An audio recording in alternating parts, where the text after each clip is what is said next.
एक अधूरी क्लास हमेशा अधूरी जानकारी देती है, इसलिए क्लास को अंत तक देखें। सभी को नमस्कार। मैं Hemlata Verma HC² Hemlata coaching classes में आप सभी का स्वागत करती हूँ। प्यारे बच्चों, आज की इस क्लास में हम हार्ट से रिलेटेड छोटी छोटी काफ़ी सारी इन्फॉर्मेशंस को पढ़ेंगे, यानी कि ये काफ़ी इन्फॉर्मेटिव क्लास आपके लिए होने वाली है।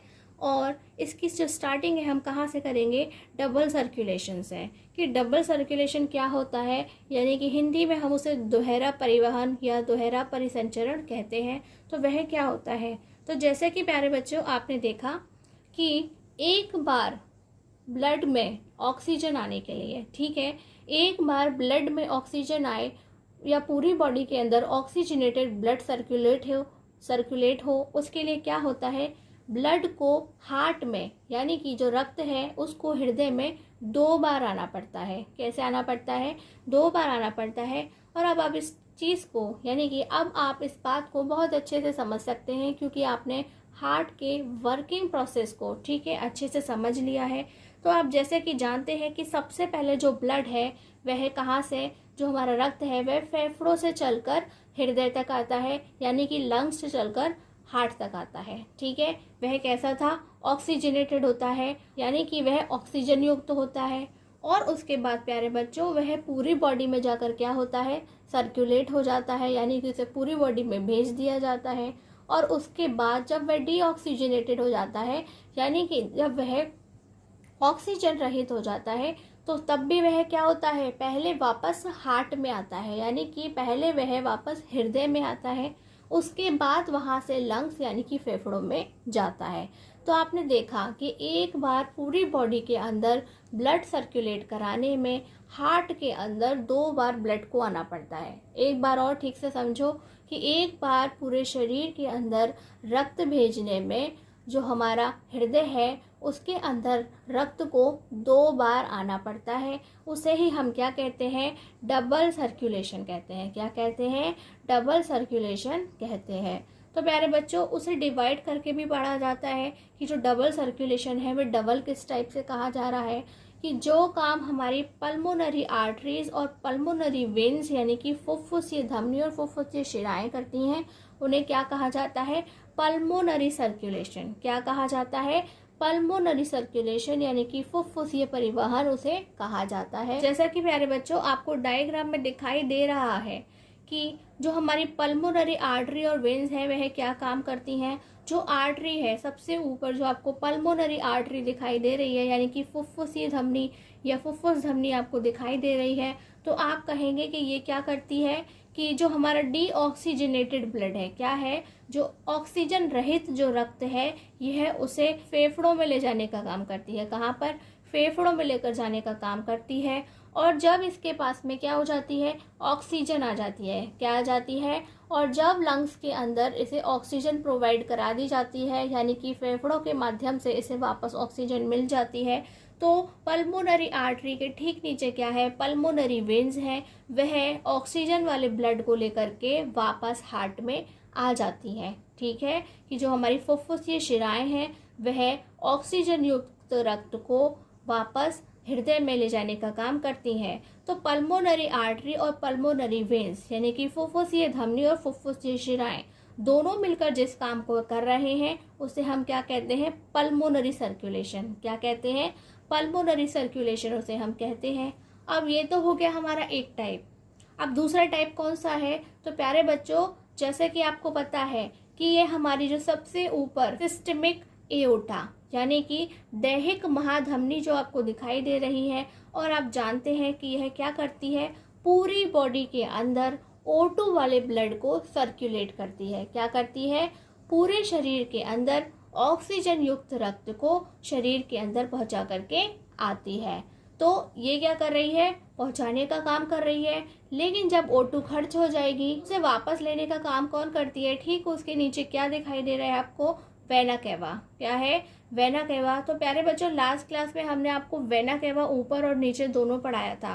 तो प्यारे बच्चों कुछ लोग उसे तोड़ के जब पढ़ते हैं तो ऊपर वाले पोर्शन को सुपीरियर वेना केवा और नीचे वाले को इन्फीरियर वेना केवा कहते हैं। इसलिए जब हमने आपको स्टेप्स लिखवाए थे तो वहाँ पर आप इन्फीरियर वेना केवा की जगह सिर्फ वेना केवा करना, वेना केवा लिखना, क्योंकि पूरी बॉडी के अंदर जो ब्लड है वह हार्ट के अंदर दोनों साइड से ही आता है, इसलिए सिर्फ वहाँ पे आप इंफीरियर वेना केवा नहीं लिखना। तो प्यारे बच्चों, आपने देखा कि पूरी बॉडी के अंदर ब्लड का सर्कुलेट कराना, यानी कि ब्लड को छोड़ करके आना और वहाँ से वापस उसे हार्ट में लाना।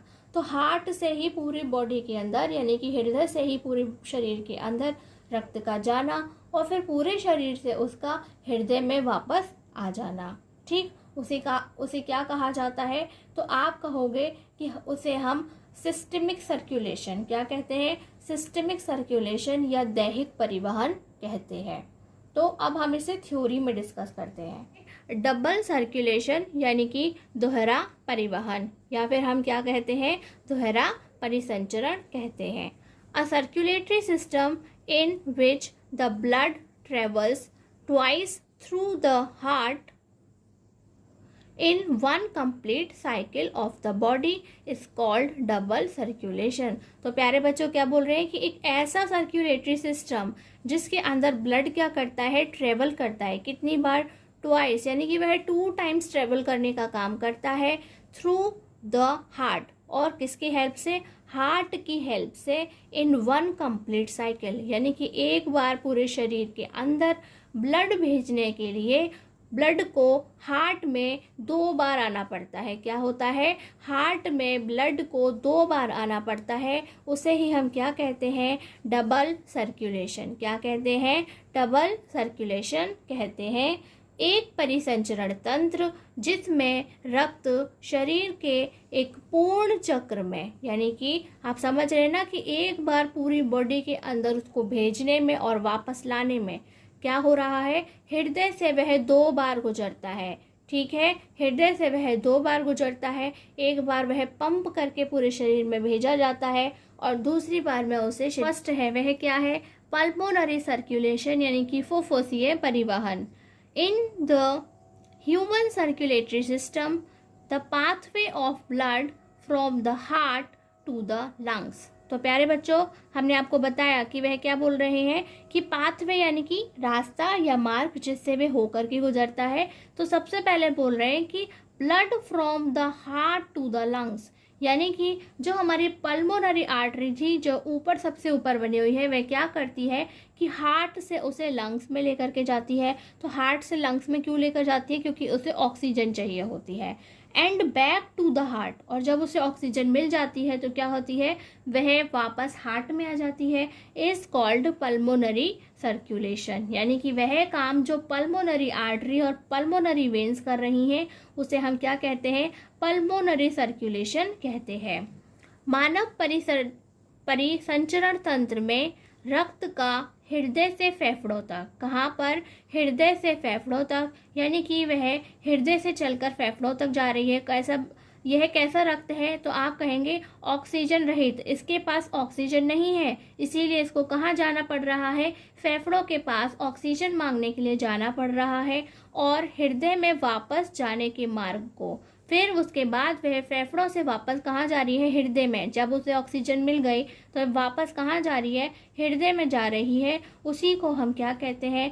फुफ्फुसीय परिसंचरण कहा जाता है। क्या कहा जाता है? कि फुफ्फुस धमनी और फुफ्फुस शिराएं मिलकर जो काम करती हैं उसे हम क्या कहते हैं? फुफ्फुसीय परिसंचरण कहते हैं। नेक्स्ट क्या है? सिस्टमिक सर्कुलेशन, यानी कि दैहिक परिवहन। In the human circulatory system the pathway of blood, यानी कि जो मनुष्य का क्या है? सर्कुलेटरी सिस्टम है, उसमें जो हमारा ब्लड है वह किन रास्तों से होकर के गुजरता है? From the heart to the rest of the body, यानी कि अब वह हार्ट से पूरी बॉडी के अंदर सर्कुलेट होता है and back to the heart. और फिर उसके बाद जब ऑक्सीजन ख़त्म हो जाती है, तो प्यारे बच्चों जब ऑक्सीजन जो खर्च हो जाती है तो उसके बाद वह कैसा हो जाता है? डीऑक्सीजनेटेड हो जाता है। कैसा हो जाता है? कि आप कहेंगे ऑक्सीजन रहित हो जाता है, ऑक्सीजन ख़त्म हो जाती है, वह अब वहाँ पर ऑक्सीजन एब्सेंट होती है, तो वह वापस से कहाँ चला जाता है? हार्ट में। यानी कि जो ऊपर वाला काम है, रेस्ट ऑफ द बॉडी में पहुंचाने का काम है, वह कौन करती है? सिस्टमिक एओर्टा यानी कि दैहिक महाधमनी करती है। और उसे वापस लाने का काम कौन करती है? तो आप क्या कहेंगे? Vena cava. क्या कहेंगे? वेना कैवा कहते हैं, और हिंदी में उसे वेना कावा कहते हैं। तो ये दोनों जो मिलकर काम कर रही हैं उसे हम सिस्टमिक सर्कुलेशन कहते हैं। मानव परिसंचरण तंत्र में रक्त का हृदय से शरीर के बाकी हिस्से तक पहुंचना। तो प्यारे बच्चों, जो काम हमारी महाधमनी कर रही है वह वाला काम यानी कि हृदय से वह पूरे शरीर में ऑक्सीजन युक्त रक्त को पहुंचाती है और वापस हृदय तक रक्त के मार्ग को, और वापस कौन लेकर के आती है? तो आप क्या कहेंगे कि उसे वेना कावा वापस लेकर के आती है। तो उस पूरे को हम क्या कहते हैं? दैहिक परिसंचरण कहा जाता है। यानी कि जो काम हमारी दैहिक महाधमनी और जो हमारी वेना कावा है मिलकर कर रहे हैं उन्हें सिस्टमिक सर्कुलेशन यानी कि दैहिक परिवहन कहा जाता है। और इन दोनों को ही मिलाकर हम क्या कहते हैं? डबल सर्कुलेशन, दोहरा परिवहन कहते हैं। तो प्यारे बच्चों, हमारा आज का नेक्स्ट टॉपिक क्या है? Heart beats. क्या है? हार्ट बीट्स यानी कि हृदय स्पंदन या हृदय की धड़कन। तो प्यारे बच्चों, हो सकता है कभी कभी आपने ऑब्जर्व किया हो कि आपका जो दिल है यानी कि जो आपका हृदय है वो धड़क रहा है। हो सकता है आपने कभी फील किया हो।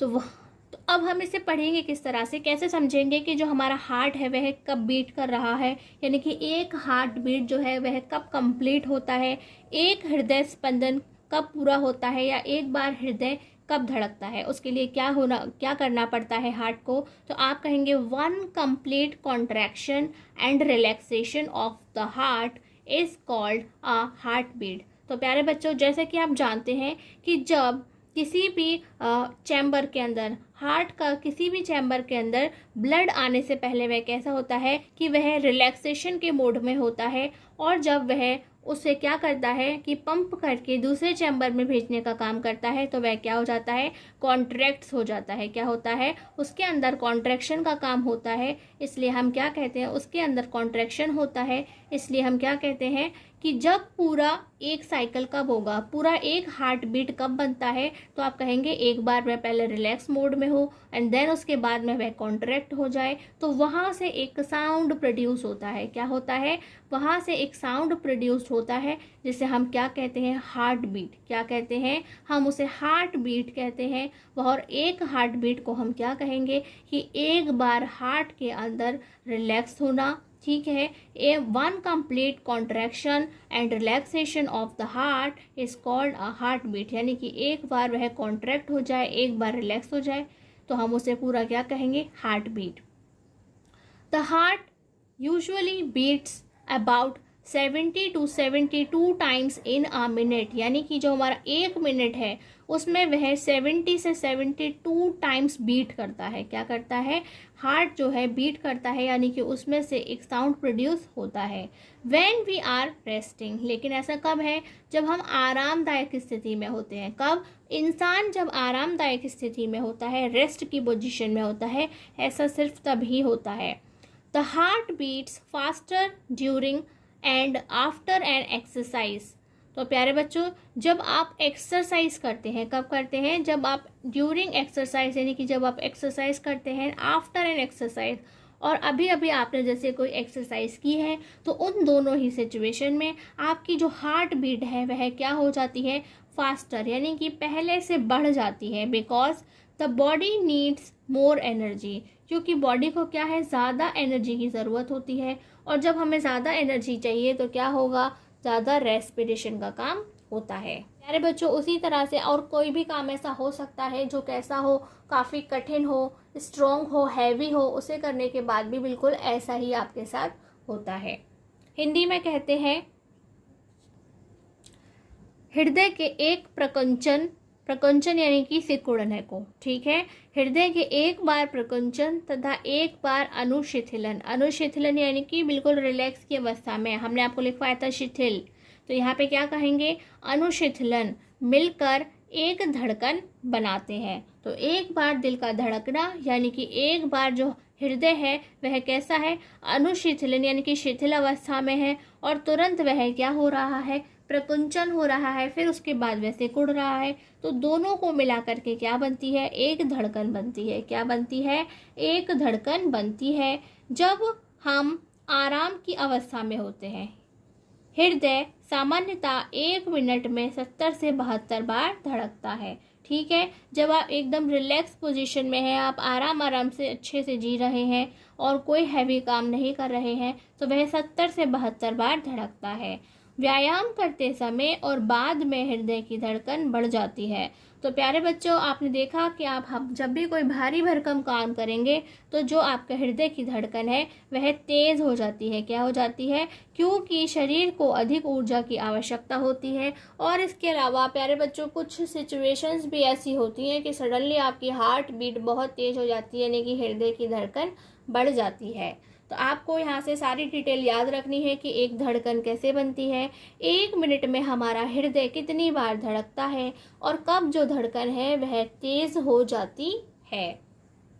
और प्यारे बच्चों, कुछ इन्फॉर्मेटिव डिटेल हम आपको अभी इसमें और एक्स्ट्रा से बता देते हैं कि प्यारे बच्चों, जो एक हार्ट बीट होती है, यानी कि एक बार जो हमारी धड़कन होती है वह क्या बनाती है? एक पल्स बनाती है। तो प्यारे बच्चों, आपने अक्सर देखा होगा, जो डॉक्टर होता है, हमारी कलाई के ऊपर का जो हिस्सा होता है वह हाथ की अपनी 2 उंगलियों से पकड़ करके चेक करता है कि हमारी पल्स कितनी चल रही है, यानी कि जो हमारी नब्ज़ है वह कितनी चल रही है।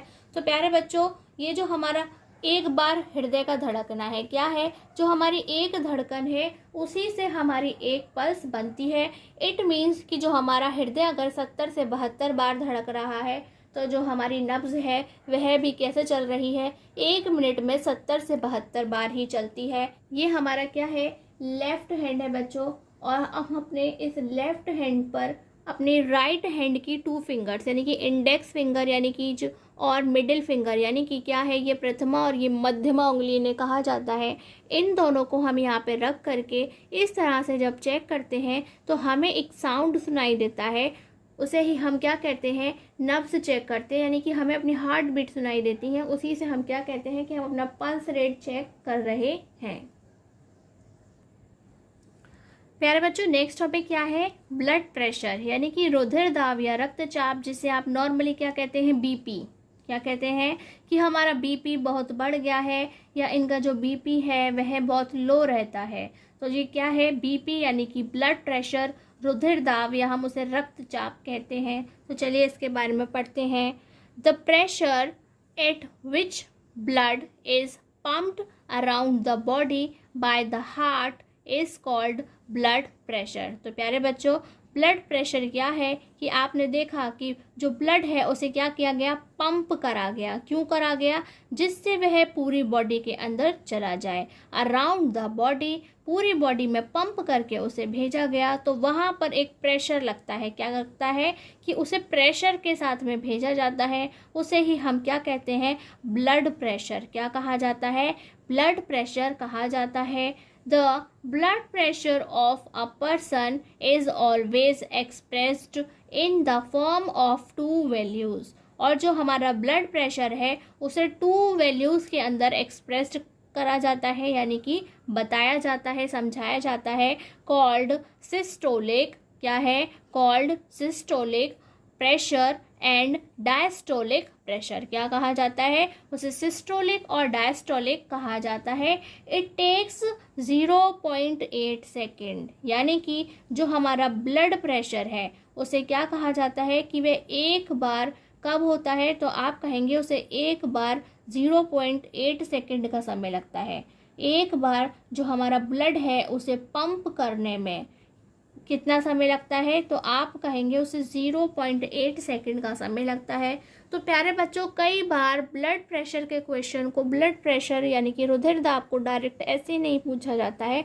वह आपसे पूछते हैं व्हाट इज कार्डिक साइकिल। क्या कहते हैं? What is cardiac cycle. तो प्यारे बच्चों, जो कार्डिक शब्द है वह किससे रिलेटेड है? तो आप कहेंगे हार्ट से रिलेटेड है। तो आपने देखा होगा कि जब भी कोई हार्ट से रिलेटेड डिजीज़ हो जाती है तो हम उसे कार्डिक डिजीज़ कहते हैं। क्या कहते हैं?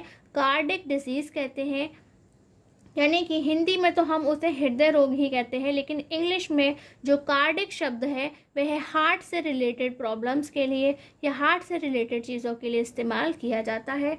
तो कभी कभी ये जो आप कह रहे हैं कि सिस्टोलिक एंड डायस्टोलिक, वह क्या है, एक कार्डिक साइकिल है। क्या है, एक कार्डिक साइकिल है, यानी कि हम उसे क्या कहते हैं, हृदय चक्र। तो कभी कभी एग्जाम में पूछा जाता है व्हाट इज कार्डिक साइकिल, तो आपको उनके बारे में ही, इसके बारे में क्या लिखना है, इसी के बारे में। जो टू वैल्यूज़ हैं, जो कि जिसे हम सिस्टोलिक और डायस्टोलिक कह रहे हैं, वही क्या है, एक हमारा कार्डिक साइकिल है जिसे पूरा होने में 0.8 सेकेंड का टाइम लगता है। और हिंदी में क्या पूछते हैं कि हृदय चक्र से आप क्या समझते हैं, हृदय चक्र से आप क्या समझते हैं, एक हृदय चक्र कितने समय में पूरा होता है।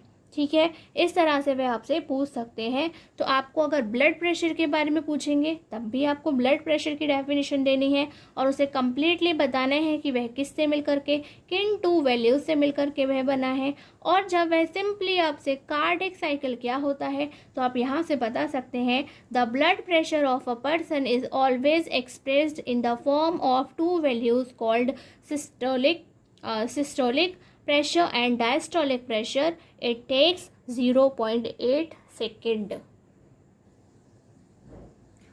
हिंदी में देखते हैं, जिस दबाव पर हृदय द्वारा शरीर के चारों ओर रक्त पंप किया जाता है उसे रक्तचाप कहते हैं। तो प्यारे बच्चों, रक्त को पूरे शरीर में भेजने के लिए हमने क्या किया, पंप किया। तो पंप करने पे क्या होता है, दबाव पड़ता है, एक दाब लगता है, उसे ही हम क्या कहते हैं, रक्तचाप कहते हैं। जैसे कि प्यारे बच्चों, हमने आपको बताया था उस दिन, पानी के पाइप में अगर हम ऊपर से हाथ लगा देते हैं तो वहाँ क्या होता है, प्रेशर जनरेट होता है, दबाव उस पर पड़ता है। उसी तरह से हमारे हार्ट में भी क्या होता है, तो आपने देखा है कि पहले हम पूरे ब्लड को एक चैम्बर में, कक्ष में भरने देते हैं, फिर उस पर क्या लगता है, प्रेशर लगता है, प्रेशर की वजह से वह फिर दूसरे में जाता है। इसी तरह से पूरी बॉडी के अंदर भी क्या होता है, प्रेशर के साथ में जो ब्लड होता है, एक दबाव के साथ में उसे छोड़ा जाता है, जिससे वह दूर दूर तक शरीर के अंदर पहुंच पाता है।